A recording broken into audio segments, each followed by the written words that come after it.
Go for it. All right. Good morning, everybody. Happy Thursday.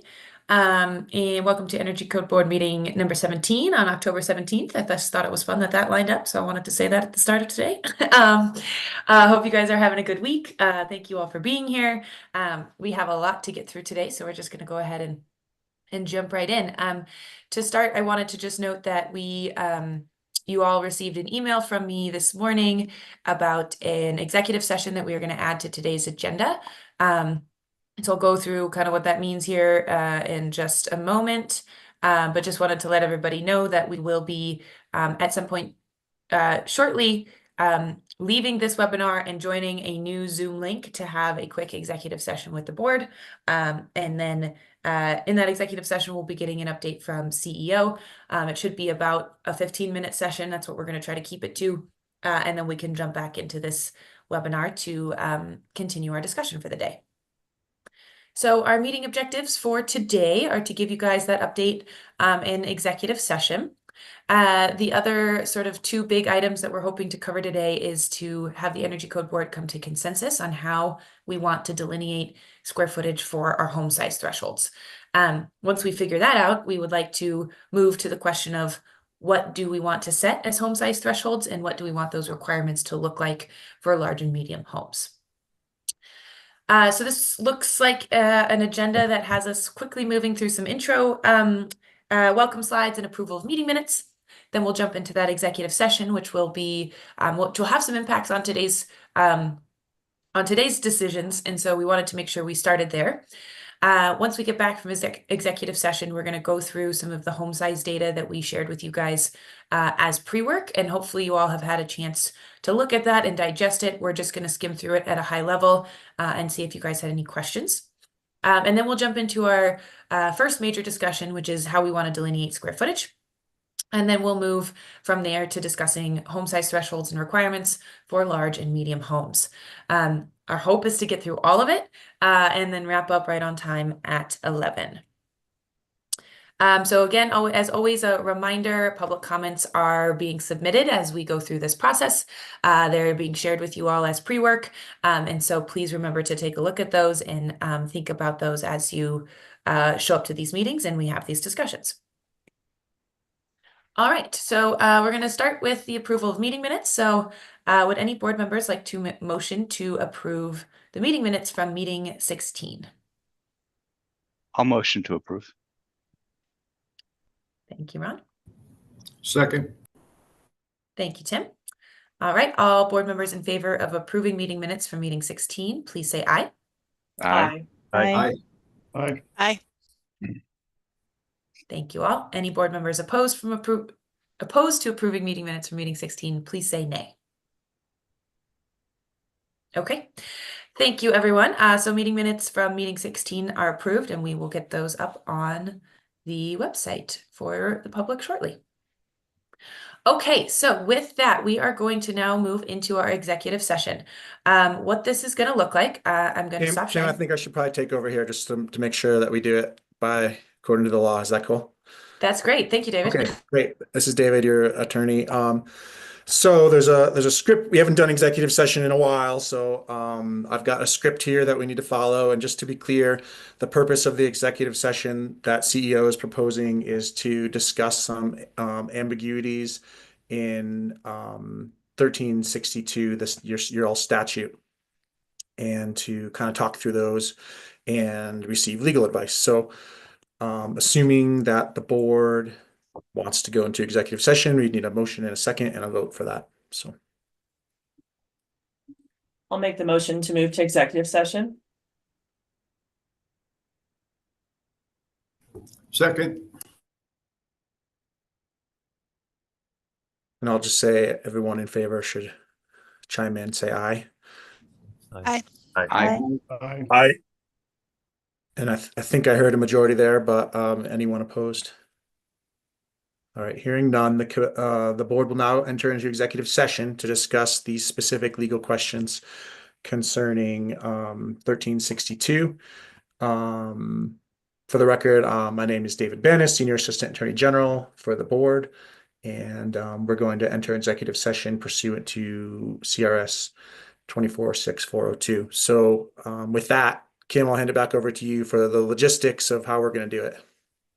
Thanks, David. Awesome. So you all received an email from me this morning with a Zoom link to the executive session Zoom meeting. So what we're going to ask you guys to do is leave this webinar. Adam is going to stay in the webinar so he can make sure that the webinar doesn't get shut down. And then you guys will enter that Zoom link. Once we get there, we'll make sure we'll check, make sure we've got all board members before we start executive session. So any questions before we jump off this meeting? All right, seeing none, we'll see you guys in the other meeting. Thanks so much.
All right, welcome back, everybody.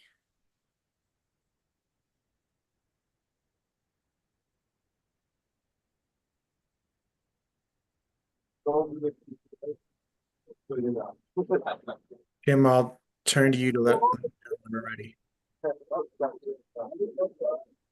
Let me just check. I see a couple folks still coming back, so give us just, I think we're missing 2. Let you know when I think we've got everyone. Okay.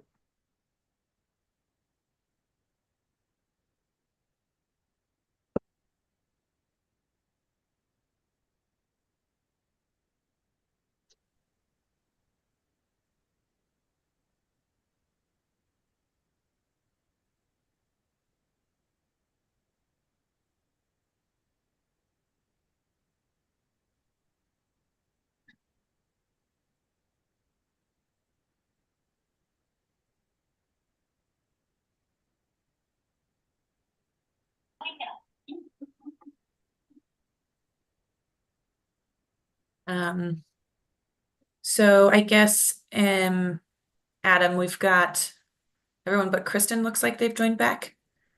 Yeah, I think as long as we're back to a quorum, we can keep going. Okay, we've got a quorum, so.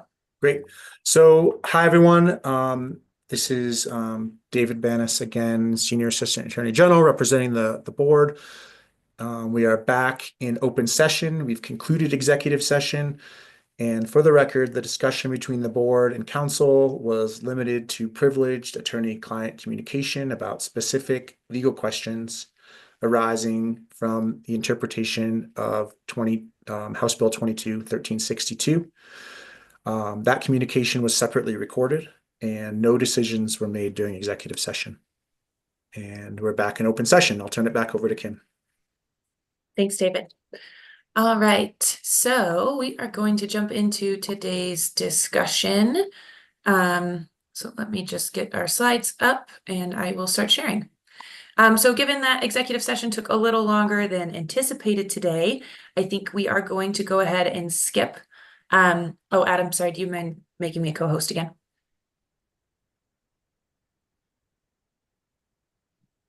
Awesome, thank you. We are going to go ahead and skip. Oop, just get myself set up, and I apologize. I am also on one screen today, so we're going to go ahead and skip over the review of the data that we sent you guys out in pre-work. I hope you all had a chance to look at this just quickly. To note what we had sent you all, our team looked into 2 different things. We looked into existing codes in the state that have square footage thresholds and how the square footage threshold is defined. And so hopefully you all were able to take a look through this and understand how local jurisdictions in Colorado are approaching the same question of home size. And then the other thing that we were able to do is look at databases that we were able to find across the state that summarize residential home size. Our goal was to find databases that looked at just new construction of homes. And I will say, looking across the data sets that exist, they were all a little bit different in what they had, and none of them were directly for new construction. But in each of these databases, we were able to find a medium square footage range for home size in the state of Colorado. And so again, hopefully you all had a chance to look through this data and process it. We're not going to spend a ton of time going through it, but just to note that we really wanted to use this data to ground our discussion around how we define square footage and then what those subsequent square footage thresholds are. So I'm just going to jump quickly through a couple of these slides. And again, all of this data was in the pre-work. So a couple key takeaways we wanted to share from our review of the data and our understanding of what's out there is that there's not one specific way that everybody is defining square footage, especially as we look at those databases. Some defined what they meant by square footage and others did not at all. So, based on that, I think that our message to the board is that there's not one way to answer the question of how are people defining square footage. It's done in many different ways. But I think the other thing we wanted to share is that looking at medium home size, if we look across those different databases that we were able to pull data from, median home size is kind of roughly in the range of that sort of 2,000 to 3,000 square footage, 2,000 to 3,000 square feet. And then the last thing we wanted to share before we jump into this discussion, because we know it's a hairy one, is that I think it's okay that we all have different perspectives on home size and how we want to account for it. And I just want to remind the board and emphasize that you all have the agency to vote the way that you want to vote. And then a simple majority, at least at this phase in our project, will dictate our general direction. So remember, we are all on the same team. We're driving toward consensus here. And so just wanted to kind of cue those key takeaways and key points up before we jump into our first discussion for the day. So I guess before I do that, I will open the floor. Are there any major questions folks wanted to ask about the data we sent, or anything that I just said? Yeah, Rob. I didn't, I couldn't ascertain whether any of the data sets, or maybe I just didn't read carefully, do any of the data sets utilize the definition used in the IECC of square footage above plane? It varied based on data set. Like I said, some Yeah. were indeterminate, but I don't believe there was any that directly aligned with the IECC Okay. definition explicitly, right? There might be implicitly they are doing that, but that's not necessarily what. Yeah, They and didn't say also that. I wanted to ask for Hope's interpretation on this too. Of, you know, was there within the ICC deliberation, was there any discussion on whether to count square footage of, like, condition square footage, or what was this discussion around how to count square footage? And you know, because I think it is conventional to use condition square foot, and it feels like square foot above plane is relatively unconventional. What I can tell you, Rob, is I was not privy to those particular discussions. They happened to be at the same time as the commercial subcommittee, so I missed out the explicit on that. Typically, when they're talking about square footage, they're going to revert partially back to how you're going to have it defined within the IRC and the IBC. And as far as the conditioned square footage goes, and their concept of above grade plane, that's a whole nother avenue to kind of walk down, because it is a little bit different than what you're going to find just outright square footage. Thanks, Hope. And I will just quickly go, this is our slide for our discussion, but it does include the definitions from the 2024 IECC, which I think could be helpful for folks to see, and of living space, conditioned floor area, and conditioned space. So I'll leave these here for you guys to read as we go through hands. So I see Andrew's hand was first. I may have raised this before. Under page 12 of statute, section 7, on what basis does the board even have to consider this if it can't make the code more stringent and shall not? I think, Andrew, I think we've been through this a couple of times. The board is not precluded from strengthening the code. It is precluded from strengthening the code outside the use of an appendix.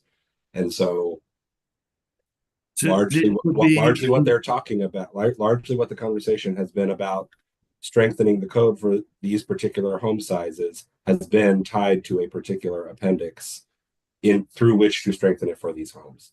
So the board is allowed to do that under section 7.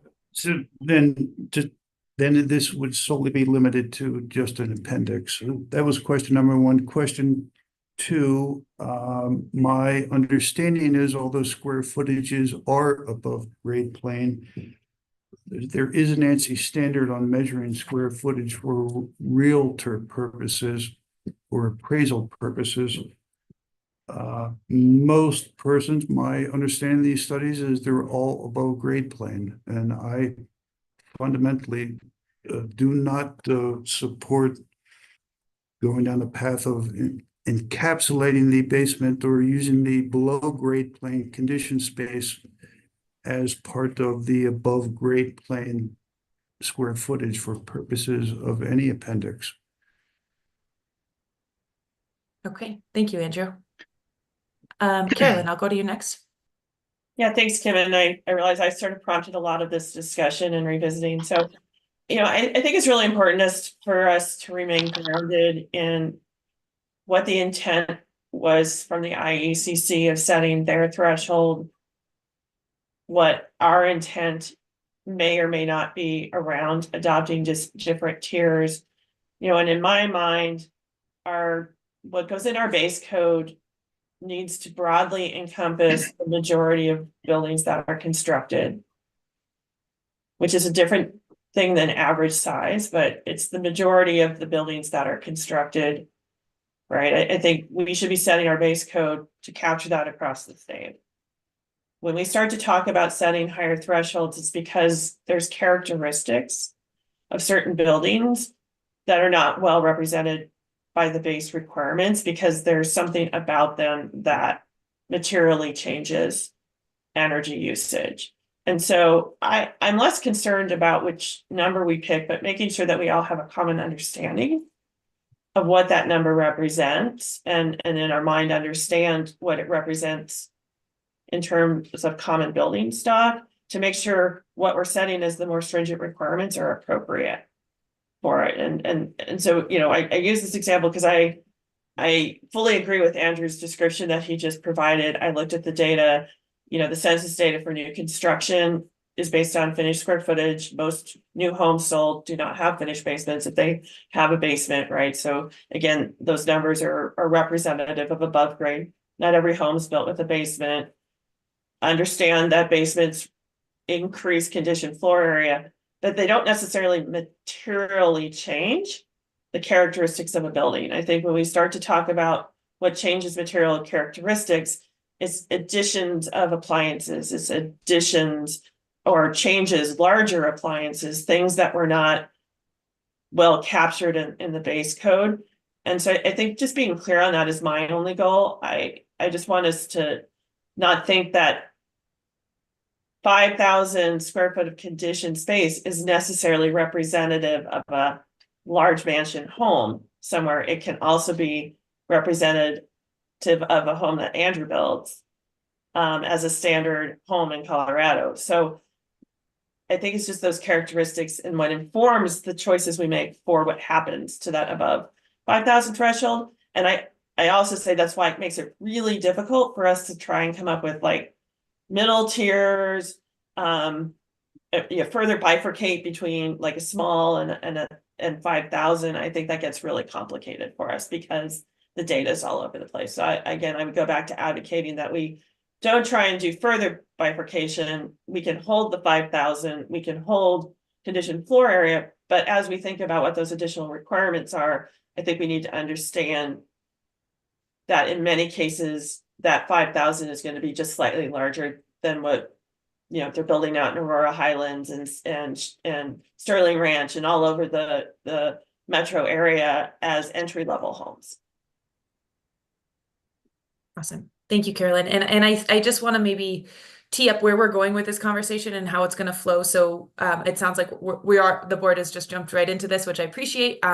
So I guess the way that we wanted to flow through this discussion today is first answering this question: how does the board want to consider square footage? So I'm going to go through the options. I encourage folks to keep their hands up if you guys have comments. Once we have this discussion and do this straw poll vote, we'll then move to talking about what square footage threshold does the board want to keep for large homes and what should those requirements be? And then if we have time, do we want to add a medium square footage threshold and what those requirements should look like? So I would just ask the board to please stay focused on as we go through these questions, on the question at hand, so that we can really make sure we're actually taking steps forward in this discussion and coming to some discussion or to some decision. The last thing that I will say is, please try to keep your comments tight today since we have limited time. So I'm going to share this question on the screen, and then I'm going to keep going through our hands that are raised, and thank you guys for your patience as I go through the rest of this. So as Adam and I were looking at how we want to delineate square footage, we sort of are seeing there be three options that the board could consider. The first is option 1, which is living space above grade plane. This is how it is currently delineated in the 2024 IECC for homes that have 5,000 square feet or above of living space above grade plane. That is how the large home square footage is defined in the 2024 IECC currently. We think, based on board discussion, another option for the board to consider would just be living space. And so that living space could be above or below grade plane. And you can see the definition of living space is on the slide here. So any space used for living, sleeping, eating, cooking, bathing, washing, and sanitation. The other option the board could consider is conditioned floor area. So this is the projection of floors associated with conditioned space. And then you can see the definition for conditioned space there. I think the one distinction that we really wanted to note to the board as you're thinking about the difference between what is option 2 and what is option 3 is that when we look at conditioned floor area, that could include currently non-livable spaces, like Carolyn was alluding to, an unfinished basement that's within the thermal envelope. So those are, I think, where we'd like to focus the discussion. And if board members have other options they'd like to throw out, we welcome that. But this is the question. We're going to try to keep it to about 15-20 minute discussion for board members. And then we would like to do a straw poll on how we would like to delineate square feet. So that's where we're headed. So thank you guys for letting me explain that. And then I will jump back into hands. So Tim, I'll go to you, and then we'll go to Kim. Okay, was that me first? I'm sorry. Tim. Sorry, yeah. Tim and Kim sound the same, don't they? Tim first. All right, thanks. Just for the board, I know that you did a good job explaining the difference between option 2 and option 3, but from my history and my career between here and Louisville over the last 30 years, probably 98-99% of the production builders, so I'm not talking about the custom home builders, but just the production builders who do the basements, and we still see them building basements. We've got Brightland Homes doing that, a few others, do not include the basement finish. So every one of those homes, if we go down, if the board votes go on option 3, that means that all of these homes with unfinished basements, they're always conditioned, because you have to condition them with a couple of supply registers to keep everything from freezing. So with that, that's going to be a huge impact on the home builders. And I think option 1, to be in alignment, is really the way to go. And I'm also not a big fan of setting up another, like a middle threshold. I think to be in alignment with the IECC 2024 using the 5,000 square feet. So just keeping that in mind, I want to point out, at least from my building official history with production builders. Thanks. Thank you, Tim. Yeah, it's helpful. Kim, with a K. Thank you. I think one of the things that I wanted to say was, first, I can speak for my area, and I think a lot of mountain town areas where we do have significantly large homes at times. And just to kind of reflect back, I think this whole conversation about square footage stemmed from concerns related to extremely large homes that we deal with, in particular here in mountain communities, resort communities. From my experience, if we were to use conditioned floor area versus conditioned space, people would not finish out the basements until after they get their SAO, and then they finish out their basements and make it living space. I've seen that happen a lot of times. And the other thing I wanted to just say here was, I recently just had an experience with a client who initially was planning for a crawl space. Then while under construction, realized that he could dig deeper. He built out a finished basement. It suddenly put him into the next size category up. And then suddenly he was flipped into the above 3,600 square feet size category for requirements for the county. So I I just kind of wanted to push back on the statement that most homes across the state are one way or the other, because I think we have different scenarios and different situations in different communities and how homes get built, and then what happens after CO, and how people get away with trying to qualify their home as smaller square footage to qualify under less stringent requirements in a code, and then we'll finish and do things later on that require more or utilize more energy during the life of the home. Thank you. Thank you, Kim. Kristen, I'll go to you next. Just wanted to put forth, feel obligated to, a notion, and that is that for all of these homes, we already have to calculate the volume of the home for the ACA, Manual J, and other calculations for HVAC. Volume is what dominates our loads, not necessarily the floor area. If you have huge cathedral ceilings, you've got a lot more volume to condition. So one option we may wish to consider, if we can't find agreement on floor area, is condition volume as calculated by how they're already required to calculate it for compliance. Thanks. Thanks, Kristen. Andrew? Yes, I did at least want to point out, at least during the survey, and I don't want to overemphasize or underemphasize, thank you for the efforts you undertook. I assume that the lack of inclusion by other jurisdictions, such as Arapahoe County that has over 11 million residents, El Paso that has over 12 million residents, and other jurisdictions that don't have this, that they should be adequately considered, that they're comfortable with the way it currently is.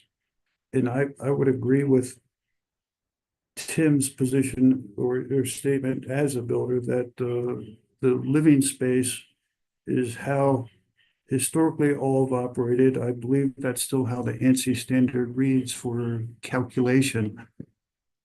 Builders who may finish basements may report that as separate space because the ANSI standard may not recognize it consistently and it may not be utilized consistently.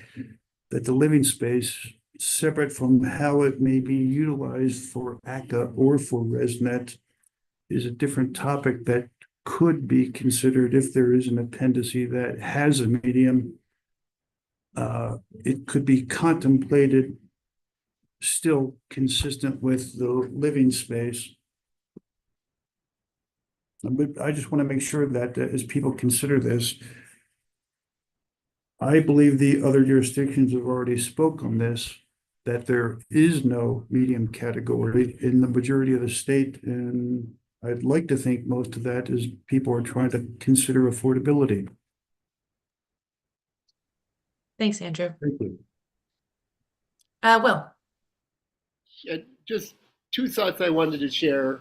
One is, thinking about why we are looking at, delineating code requirements by house size. The way that I've been thinking about it is very much that we have two obligations under statute we have multiple obligations, but two that we're trying to balance, which is that we need to consider home affordability and we need to maximize carbon emissions that can be achieved, reductions that can be achieved by this code. And there's obviously a lot of room for interpretation in how we define those and how we balance them.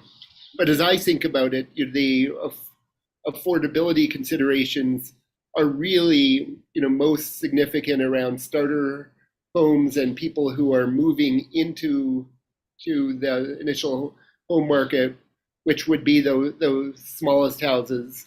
And that as the house size gets larger, sort of the ability to think about that appropriate balance between carbon emissions and first cost, that balance shifts. And so it makes sense for the code requirements to shift with house size as we attempt to set that appropriate balance. So in my mind, it does make sense to think both about a medium threshold and a very large threshold. Not speaking to what those thresholds should be, and the definition that we use, I think, would certainly affect what those appropriate square footage thresholds are. But conditioned floor area is the one that makes the most sense to me, because you are heating and cooling all of that floor area, regardless of whether it is above grade or below grade. And the question of living space seems like one which is fairly easy to game, and you can do an unfinished basement and then come back and finish it later. And so just the simplest and most logical approach in my mind would probably be option 3. Thank you, Will. Carolyn? Yeah, Will triggered a couple things for me that I just want to name it. I think foundationally our code should create equity for homeowners by setting a clear floor performance expectation, right? We need to prioritize the long-term benefits to those who are going to live in the spaces. And I get concerned when we talk about setting lower expectations for what we consider first home ownership. So I just wanted to name that as just kind of a philosophy I have. I'm going to give you a very real example of where this gets complicated. So I bought my first brand new home in what would be, called an entry-level new development area. And my above grade was 1,600 square feet. It was kind of the middle size ranch home in that development. The homes across the street, 2 stories, were roughly 2,200 to 2,400. Seems to make sense. The nuance is approximately, there was probably 200 homes in the neighborhood, and 10 of them had basements because of the grade. And depending on how you set the requirement, it will happen within the exact same home design. And those that had the basement would have to do something different, which is an enforceability challenge, to say the least. And also makes a lot of it creates some concerns, I think, for designers and builders. So I think if we're going to set different requirements, we need to be really kind of thoughtful about how just slight shifts across their average building home sizes can shift one house to one requirement and their next door neighbor to the other. And so I just think it's really complicated. I'm gonna vote for sure for option 1, just to be clear. Thanks, Carolyn. Tim? Yeah, just a quick, I don't know about a rebuttal, but based on Will's comment, kind of going towards the starter home concept. And I think that's a term that almost like affordable housing, now it's been changed to attainable housing. The political folks don't even call it that anymore, at least. Anyway, with that being said, so starter homes, maybe you don't have starter homes on the west side of I-25, Broomfield, those kind of places, because the land's so expensive. And there, you could call it a starter home, like in the $400,000 or $500,000 range for the same size that we're discussing. So, I know Andrew keeps bringing this up, and I want to keep bringing it up too, that there is an important component in this legislation for the board when we make our decisions on the affordability issues. And we need to make sure that that is in alignment with our decisions of where this updated code's coming from. So that's just my comment about starter homes versus, the sizing. And I also, I agree with Carolyn's examples. I'm going to go down the path to be voting for that option 1 without any middle size range. Thanks. Thanks, Tim. Elizabeth? Yeah, I'm just to build on Carolyn and Tim's and Andrew's opinions there. I'm also voting, or on leaning towards option 1, partly because if the question is about finished basements versus not finished basements, and whether you do that right away or later, it does. I'm just thinking about as the a code compliance person, how that would work. And, like Carolyn pointed out, some of the inequities and challenges that would bring to builders. We do then still have the opportunity for addressing future basement finishes, or how we treat below grade space separately. That's going to fall then under the alterations section of the code. So it's not like finishing a basement later is a get out of jail free card. That is something that can be dealt with. And of course, jurisdictions are absolutely welcome to add more stringent amendments within their local areas. So I also just want to echo what Andrew pointed out, that if Aurora and whoever felt like these were necessary, they still have the opportunity to add that in to address things that are very location specific, but that we do have to remember that this is a code for the whole state. Thank you. Thanks, Elizabeth. Kevin. I appreciate the comments about affordability, but I think it's important to note that the code is more evergreen. It's a 3-year code year, 3 or 6 year code cycle, and the current market conditions and rates are current. So I think our risk is if we tailor that based on the conditions present, we might wind up with a weaker code when housing becomes more affordable again or rates drop. Thanks, Kevin. Okay, final call for thoughts or questions from board members on the question posed and on the slide here. If I see no hands, we'll move to the straw poll with the board. Okay, I'm not seeing any hands, so I think we can go to our straw poll question.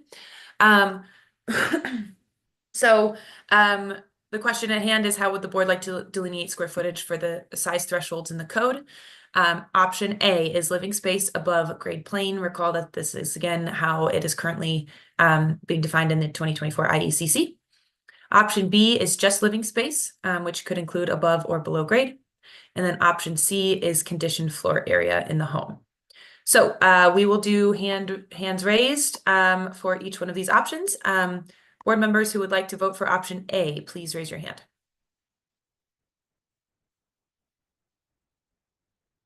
Okay, I see 7 hands raised for option A. Thank you, guys. You can lower your hands. Option B, for board members who'd like to vote for option B, please raise your hand. Okay, I see 0 hands for option B. And for option C, please raise your hand. Okay, I see 5 hands raised in support of option C. So looking at a simple majority, that would move us forward with the option A as the delineation for square footage in the code. Thank you all for the discussion on this topic. Okay, and so now we're going to move on with that decision in mind. So keeping that decision as the decision made by the majority of the board, we're going to move into the discussion about home size thresholds. So we're going to start with large homes. And I wanted to remind everybody that in the initial survey that we did, while it might not have been clear how square footage was being defined, we asked the board the question, do you guys want to require large or very large homes to be net zero? A majority of folks in our board said yes, either we want large and very large homes to be net zero, or we just want large homes to be net zero. We did not necessarily define what net zero was or what large or very large homes were. And so that's what we're going to do today. I just wanted to ground us in the initial feedback that we had heard from you all on this topic. So I think let me just make sure my contingency slides are correct because we planned for all outcomes of that vote. Yes, so this is the right slide. Wonderful. So given that the board decided to keep the definition of within the 2024 IECC, so living space above grade plane, I think the question at hand is, for large homes, do you guys want to keep the square footage threshold for large homes? And I guess I probably should have added that to the slide, but it is 5,000 square feet. The answer, if the board votes yes on this, I'll open it for discussion in a moment. If the board votes yes, we will keep 5,000 square feet as the threshold for large homes, defined as living space above grade plane. If you vote no, we'll move to a series of slides to ask you what that square footage threshold should be. So before I do a straw poll, do any board members want to offer thoughts, comments, questions on the question at hand? Carolyn. I have a question about what you just said in terms of the voting. Yeah. And how to interpret the no. So I think you said like two scenarios is, do we keep a size threshold? And then there's a part of, is that threshold 5,000? Sorry, so let me just clarify on this slide here, to make sure that I am being crystal clear. So the question at hand is, does the board want to keep 2024 ICC square footage threshold for large homes, which is set at 5,000 square feet? Yep. And so we'll answer, if the answer to that is no, then the question would be, if the answer is yes, it means the board is agreeing that 5,000 square feet of living space above grade plane is the threshold for large homes. If the vote is no, we would say, okay, what is that square footage threshold going to change to something other than 5,000 square feet? And so just to make sure we're all grounded in the same thing. So our presumption is that we've agreed that there is a large home threshold based on the previous polls. That's our starting point. I'm fine with that. I just want to make sure if somebody's voting no, it's around the 5,000, and not voting no, they don't think there should be a large home threshold. So I just want that clarity. That's correct. And as of right now, there is a threshold in the 2024 ICC for 5,000 square feet. So this in previous meetings, we have decided that we want R405, R406, and well, R405 and R408 already have large home size requirements. We voted as a board to add R406, large home size requirement. So this is a continuation of that discussion. The board has already agreed we want additional requirements for large homes. So now we're figuring out what is the square footage threshold for large homes. Thank you for that clarification question, Carolyn. Hopefully that makes sense. Andrew. Kim, for the benefit of me and others, is there a chance you could pull up the current application and use of the 5,000? That may help me. Yeah, I can absolutely do that. Let me just, good thing I have the 2024 IECC bookmarked at all times and are ready to pull up. Yeah, let me just pull that up quickly, Andrew, but if any other board members have thoughts or questions or want to raise their hand, please do so while I pull this up. Okay, so looking at R405, simulated building performance compliance, we have for dwelling units with one or more, let me just jump to the part where it's actually talking about. For dwelling units with greater than 5,000 square feet of living space located above grade plane, the annual energy cost of the dwelling unit shall be reduced by additional 5% of annual energy cost of the standard reference design. So that is where it lives in section R405. And then if we jump to section R408, 5 additional credits shall be earned for dwelling units with more than 5,000 square feet of living space located above grade plane. So those two requirements exist, and in meeting 15, I believe, where the board voted to add a additional requirements for homes for large homes, 5,000 square feet, or what, as currently, well, let me actually back that off that. The board voted to add a large home, additional large home requirements to R406 because that's the only compliance pathway where that's not currently captured in the code. But Kim, in pulling this up, if I could ask, so the 5,000 threshold that's in here is only under R408 for a necessity for additional home points if one elects to go that path, and also under the performance. So this would come in under the prescriptive and performance and not in the ERI, correct? Andrew, that's how the base code is written, but the board voted to include a requirement for home size in the ERI pathway. So that is something we plan to write into the residential draft. And the goal would be just to align it with R405 and R408. So we would be talking about all 3 compliance pathways. No, thank you. I would also just throw in there that depending on how the board comes out on this conversation today, that might all change. Because if we're saying that homes over 5,000 square feet have to meet more stringent requirements, then all of these things may change. So just noting that some of that is going to depend on the outcome of today. Thanks, Adam. Okay, so that's what we've got in the code. So I'm going to jump back to our slide question here, which is, just give it a second to load. There it goes. Does the board want to keep the 2024 IECC square footage threshold for large homes at 5,000 square feet? Okay, I'm not seeing any other hands. So I think I'm going to interpret that as we're ready for a straw poll. So if board members would like to set the large home or keep the large home square footage threshold at 5,000. Oh, Andrew, did you have a question? Yeah, I'm sorry, just okay. to clarify that this would be 5,000 feet above grade plane?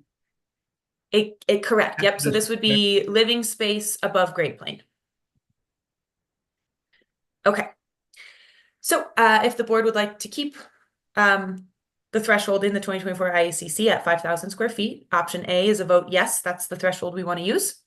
A vote B is no, that's not the threshold we want to use. And then a vote for C is abstain. Okay, more questions, Tim, and then we'll go Elizabeth. Nope, sorry, I was quickly. Oh, you're ready to vote. I was voting. I was voting. Sorry. You guys are so fast. Okay, let's jump into voting. Board members who would like to vote for option A to keep the square footage threshold for large homes at 5,000 square feet as living space above grade plane, please raise your hand. Okay, I see 5 hands raised for option A. Thank you guys, you can lower your hands. If board members would not like to use 5,000 square feet as the threshold for large homes, please raise your hand. Okay, I see 7 hands for option B. Thank you guys. And then if anyone would like to abstain from this vote, please raise your hand. Okay. So 0 for abstain. All right, thank you guys. So now we need to figure out what is going to be the square footage threshold that we are defining as large homes. And remember that the square foot is just living space above grade plane. And I am going to, yeah, Carolyn, go for it. Yeah, while you're pulling that up, and I just have to jump off a little bit early today, so just throwing this out there. I think now that we've settled on above grade plane, I think a lot of the data that you shared with us becomes relevant. And I would just offer, I'm certainly comfortable lowering this threshold down closer to say 4,000, and even entertaining something below that with another look at the data, or if others have something they want to propose. I think my biggest concern was getting clarity on what's going to be most representative in terms of building projects. And I think now that we've settled on that definition, I'm comfortable lowering that threshold. Okay. Yeah. Thanks, Carolyn. Ron, did you want to add any thoughts? Yeah, I would second that. I think since we are now focused on the above grade plane, when you look at the numbers that you presented in that analysis that you provided us, it seems clear that we could probably consider large homes to be closer to 3,500 square feet and still think of that as a large home. Okay, thanks, Ron. Quickly before Elizabeth and Kevin, I want to get to your comments, but Adam, just quick process question. I think, do we want to just open the discussion up to what square footage thresholds the board would like to consider? Kind of open up that discussion. I'm just going to create a slide really quick as we go through this. Yeah, I think that's fine. Okay. I will say that as you guys are thinking about what that square footage threshold would look like, and Carolyn already named and Ron already named this, but I think we want to avoid as much as possible arbitrarily picking numbers. So really basing that on the data. So just keeping that in mind would be lovely. So Elizabeth, I'll turn it over to you for your thought. Yeah, just a question on that. If we are lowering that threshold and in effect making the code more stringent, then does that not have to be moved to an appendix? How does that work? So I think you're potentially lowering the threshold, but we're also potentially using one of the appendices to determine what to do with that threshold. So I think that it doesn't have to live in an appendix if you're using one of the appendices to strengthen the requirements for those homes. Does that make sense, Elizabeth? Another thing you're No. saying is we could move the appendix in and apply it to everybody. And what we're saying is we're going to move the appendix in, but we're going to exempt people under the threshold from having to comply with that appendix. Right. So the statute, for example, let's just throw an example out there. The statute says that the board could adopt Appendix RC as it's written and apply it to everybody, right? It would apply to all homes of all sizes. But what we're talking about here is not doing that. It's talking about only doing that for homes a certain size and larger. So to Carolyn's point, like describing it as the homes below that threshold would be essentially exempted from those requirements. And it would only apply to the certain size or larger. So you're still using one of the appendices, adopting it in the base code, and then essentially weakening it by only applying it to larger homes. So could you just clarify like how that would work? So if the 5,000 number exists in R405, for example, you can't make that number smaller in R405. How does the appendix look?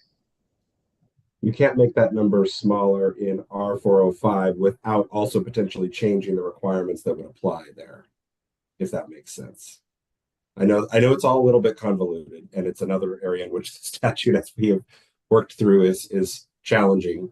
But I think if, for example, the board chooses to apply Appendix RC to those homes of a certain size, then the home requirement in R405 would go away. The size limitation would go away entirely, because you're saying homes larger than a certain size have to be net zero. And therefore they have to use Appendix R, or, through this, you would have to use Appendix RC and thus use the ERI. All right, I'm not totally seeing it, but I'll trust the process. Elizabeth, maybe Appendix RG might be an easier example to look at because it does have an R405 compliance pathway. And so if we were to bring that Appendix RG in, I think it's like, what, 5 or 10% better you have to get. We would put that in place and then change the increase the requirement for everybody and then change it to say just homes above a certain square footage would have to comply. And so then do jurisdictions still have the right to not adopt appendices? So to be clear, this would not be an appendix. It would be adopting the appendix requirements into the base code. It would not be a voluntary appendix. So they would have to adopt the requirements. We would essentially be rewriting the base code using one of the appendices as it is in the IECC. Okay, I'll just watch along. I'm still not totally following, but yeah, let's move along. Okay. I think it would become a lot clearer once we kind of decide on what to apply, and you will see as we draft the code how that would play out. Kevin, I'll go to you next. It's a bit removed from the conversation, but I was just seconding or thirding, I guess, Carolyn's point on I'm advocating for a lower threshold, given that our definition of square footage above grade. Thanks. Thanks, Kevin. Andrew? Yes, thank you. Adam, just for clarity, that I know you say we've gone through this a couple of times. Somebody may need to write this down for me to help me better understand this, that if the code board shall not increase the stringency of any requirement in the code, including any appendix, how can it make it more stringent in the appendix and bring it into the code if it can't do either? I think we're appending stuff into the code from the appendices, and we're weakening that appendix by saying it's only applicable to large buildings. It's very straightforward. Right, but I think where it's where Section 7 of the statute is getting, Andrew, is if there isn't something that you're adopting through an appendix that is being used to strengthen the base code, then you can't just arbitrarily strengthen it. Yeah, so you're indicating, and this is just for clarity, that one can modify the appendix and then bring that into the base code, and that doesn't violate the statute. Correct. And Andrew and Adam, maybe we can follow up offline there with some more detail on that. And then Andrew, as you have specific questions related to that, Adam and David and I are happy to help. And if we need more discussion at the next meeting, we're happy to do that. But I think it'd be we're happy to send you the items to, read through so you can see the language for yourself following the meeting. Okay, I think that's fine. Thanks, Andrew. Kevin? Thank you. Thanks, Andrew. Elizabeth? Yes, thank you. Adam, just for clarity, that Tim? Yeah, thanks. I'm kind of in alignment with Andrew's questions, and we've brought this up before. This really seems like a convoluted backdoor way of weakening or making it more strict. Sorry, it's the opposite. So you're making it more strict by changing an appendix, or even maybe creating a newer one, whatever, and then bringing that in. I'm really struggling with how that's moving along, but I guess if that meets the state legislation language, which I don't think it really does either, but thanks. I'm struggling with just how that process is possibly moving along. So I guess I want to clarify and remind the board, I know it's been a long process, and we've had many meetings to date, but in the last legislative cycle, the legislators decided to change the statute, and Adam and Will just jump in here where I'm slightly misspeaking, to allow the Energy Code Board to use appendices and resources to move into the base code. And the only way this board is allowed to strengthen the base 2024 IECC is through use of those appendices. So we can't just willy-nilly pick and choose different things that we want to change or update. If we're going to strengthen, it has to be through using one of the appendices, but the legislation does authorize the board to use the appendices in the base code. So we've gone over this in previous meetings. I'm happy to resend those meeting notes. But I want to make sure we're all level setting that is what is allowed by state statute. Okay, thank you for that reminder. I'm going to just finish my thought then with that. Yeah. Clarity is then we do have the ability to strengthen an appendix and then bring the appendix in, which is No. what I So just to heard? clarify, we can take an appendix that exists and we can put it in the base code, but we can only weaken that appendix. We cannot, like, say appendix RC. We can't make that more strong and then put it in the base code. We can only take what's written and move it into the base code. So how does that scenario work then? Reducing this 5,000 square foot threshold to whatever, 3,600, whatever. It's going to be lower, I think, maybe is where the board might be going. Isn't that making, I don't get how that would work with an appendix, and maybe Will's going to have that answer. I don't know. I'm struggling with this, but I'm sure there's a good answer. Thanks. Just a couple of things that I would add. The initial legislation sort of very clearly allowed the board to take appendices and move them into the base code. The legislative change last year was to allow the board also to consider a resource and move that into the base code. We are then allowed to weaken but not strengthen those appendices. And if you go back to the actual legislative discussion when 1362 was adopted, the logic here was that the legislature didn't want the Energy Code Board sort of coming up with new things out of whole cloth. They wanted the work that we were doing to be based upon the work of the IECC, but it didn't have to be identical to the IECC. So they allowed us to take those appendices and now resources and move them in. And we have the ability to weaken but not strengthen those appendices. So in the case of taking, for instance, the net zero appendix and bringing it into the base code, if we do that, but then say we are only applying it to buildings over a certain size and are exempting buildings under that size, that is weakening the appendix, not strengthening it. It is saying that appendix will not apply to all buildings. It will only apply to buildings over a certain size threshold. That's the logic. And we clearly have the ability to do that. And then it's a board decision whether we think it's a good idea. Thanks, Will, for that additional comment. And so yeah, I guess sorry, just catching up on comments and processing where to go next.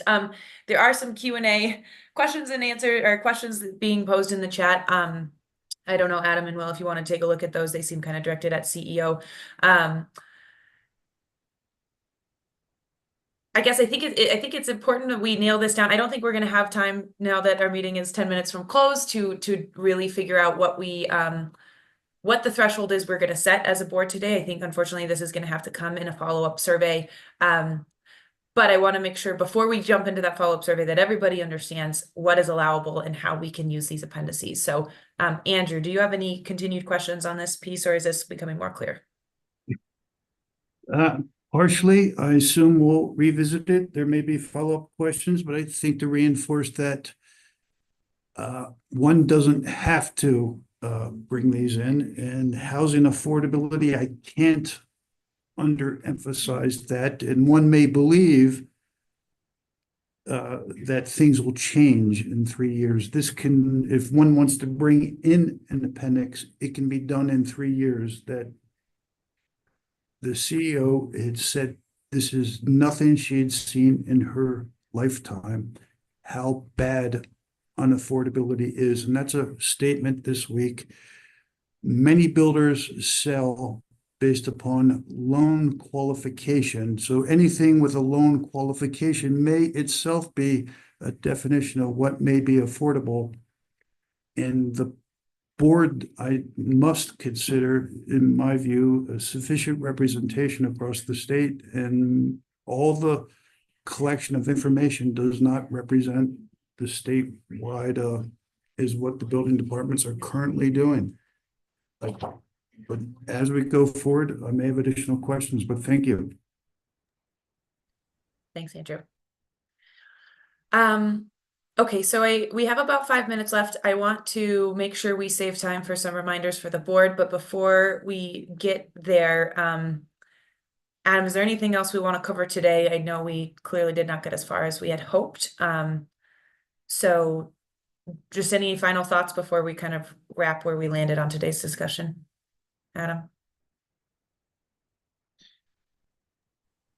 I don't think so. I think Okay. I would pose the reminder to all of you that we are on a limited time crunch here to develop this code. We have many months yet to go until we have to have a final answer, but I think we also have to remember that the goal is to try to get multiple rounds of public comments and other types of opportunities for this to be an iterative process. And obviously, if we keep hitting the stumbling block and we can't get across the stumbling block on the home size question, I think either we as the board needs to either decide that we are not addressing home size any longer, or we need to come to an answer.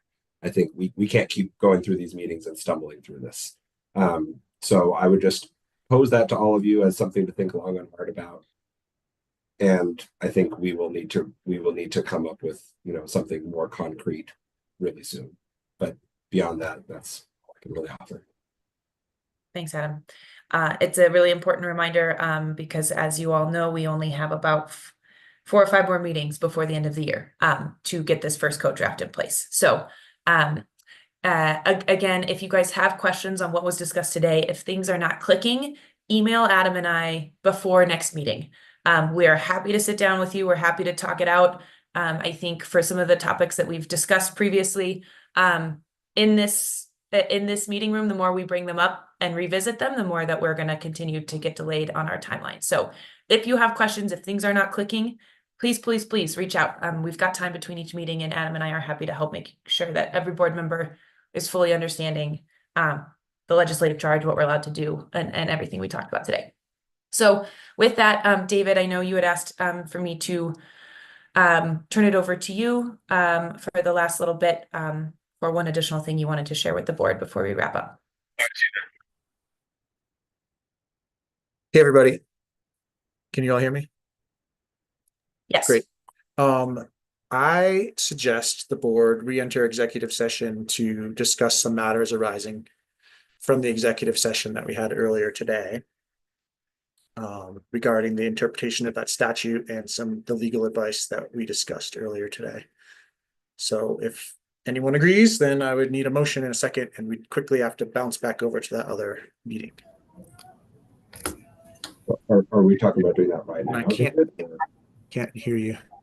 Are you suggesting doing that right now or trying to find a separate time? I'm suggesting we do it quickly right now. I don't know that we have sufficient time to really address anything because we want to make sure we give everyone the opportunity to go. I can't hear you, Adam. I said I think we need to. I think we want to be sure we get everyone out here at 11, and we're already losing board members as it is. So I think we need to push that to another time. I think I need to talk to the board for a minute or two in executive session before we terminate the meeting. Okay. I'll motion to move to executive session. Second. Okay, if that is the case, David, I think I may need to schedule a new Zoom Okay. meeting, so let me just get that scheduled. We'll start at 30. Okay. I will drop the link to this invite. I will just send it to the Energy Code Board via email right now. Thanks. And we can reconvene there. So sorry, everyone, let me just get this set up. It's not too late. Connor, want to grab an avocado? Question. And I can't recall, did we get a vote of all in favor of entering executive session? I don't think you got that far. Okay, so we have a motion and a second, and we need a vote. Aye. Aye. Aye.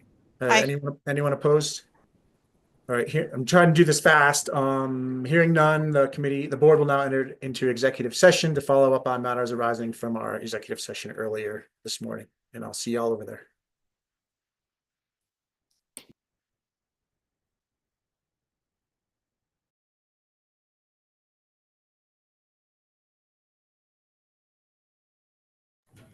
Did you send another email?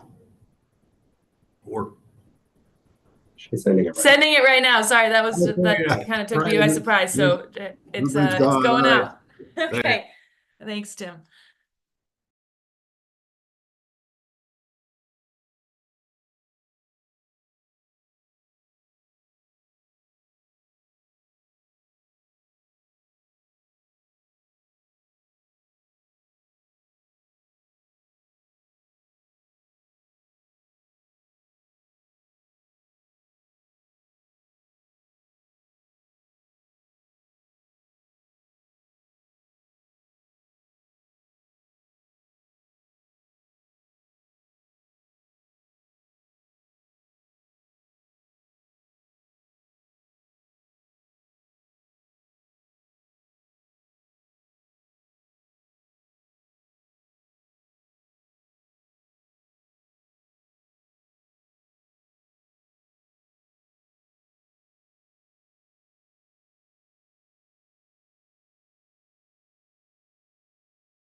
Adam, Andrew, I didn't receive the link.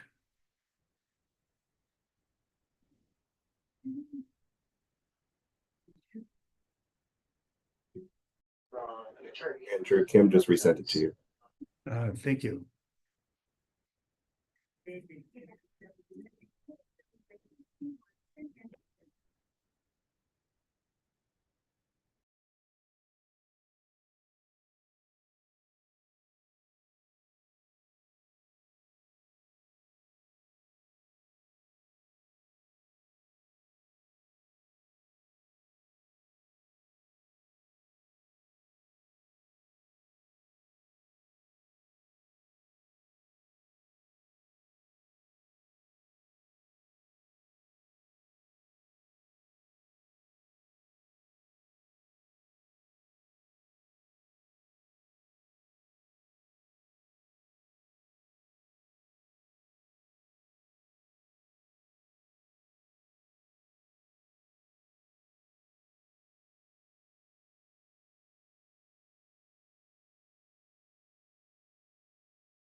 Great, here we are back here.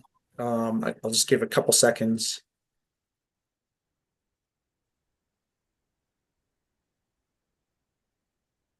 Kim, maybe you can give me a thumbs up when I should go. Absolutely. We don't have everyone back yet. You know, I don't know that we need everyone. I don't think there's any reason to tie everybody up. So I'll Okay. just say the board has concluded executive session, is now back in open session. Discussion between the board and its counsel is limited to privileged attorney-client communication about the specific legal issues concerning House Bill 22-1362, as well as general board process legal issues. So that communication was separately recorded and no decisions were made during that executive session. So. Okay, thanks, David. So I know it is past time, and so I'm just going to read aloud a couple reminders that I will send to the board in an email. The next meeting is October 29th. The goal of that discussion is to jump into the model electric and solar ready code updates. We'll, of course, send meeting minutes from this session out to the board. We will be putting out a new residential survey to the board to capture all of the proposals for R403 that were not discussed in a meeting, to capture all of the outstanding R408 proposals that we skipped over during last meeting, and then to follow up on home size questions for the board from this meeting. So I apologize again. I know it's another survey. It's a really important reminder that we just have such limited time and we have a lot of decisions to make. We're going to get that survey to you guys on Monday, and it's going to be due November 4th. So you'll have about 2 weeks to get that done. The model code survey is due Monday at 8 a.m. Please, please, please take the time to do it. It's the least scary of all of the major surveys we've sent you. In my personal opinion, it was the, between the residential commercial, this is hopefully the least scary. We need responses by 8 a.m. Monday, so do not forget to do that. And then just another reminder that you guys should be looking at the commercial code draft and organizing your proposals that are due on November 4th. And so that's all I've got for you guys. Tim, I see you've got a question. Yeah, I'm sorry. If you could resend that link that's due Monday. I've gotten a lot of different surveys, and sometimes I want to make sure I get it and didn't lose it. Thank you. Happy to do that. I'll send that out in the follow-up from today's meeting. Okay, well, with that, thank you guys for your time today. We'll follow up with next steps, and I hope you guys have a great end to your weeks. Thanks, everyone.